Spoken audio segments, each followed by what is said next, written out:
Okay, here's a little history for JBL fans. This package here was mailed out April 25th, 1962. I understand that date's a little hard to read, but we know it was mailed out in 1962 because the package that went along with it has a clearer picture of the postage stamp. April 25, 1963. Did I say 62 before? Sorry. I've got a 62 set of these speakers too. But this one is in a factory sealed package. This tape's never been broken. It's a little worn from the years, but in fact has never been opened. I'm building a set of the speakers that my dad bought in 1962. He's 91 now, and those speakers are long gone. I grew up with them. I'm making myself a pair, and in doing so, I kind of thought, I should probably build Dad a pair. So I set about trying to find some, and lo and behold, I find a brand new pair. This package has been opened. I'm going to let Dad open this package in about a half an hour here.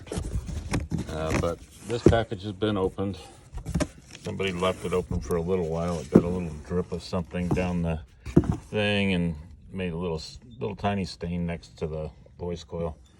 It really doesn't matter at all. But this is how they came. This is the original documents that came with them. If anybody wants a copy of those, I'm going to have some extra ones because every one of these things comes with those things.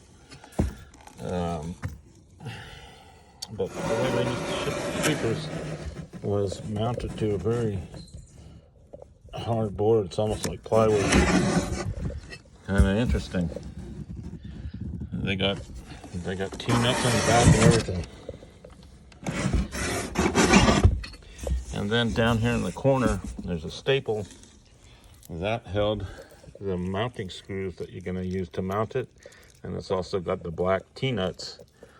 And this must have been about the first year of Phillips screws that I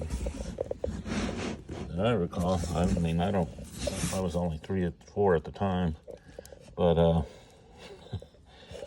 the mounting screws in here are Phillips, and the mounting screws in the bag are Phillips. But I've taken this off the board and looked at it, and it looks fantastic.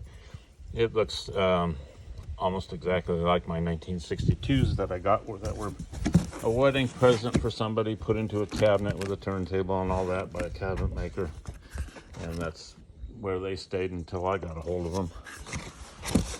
These came with the crossovers, and peek at the crossover condition. They were both opened up, but clearly you can see that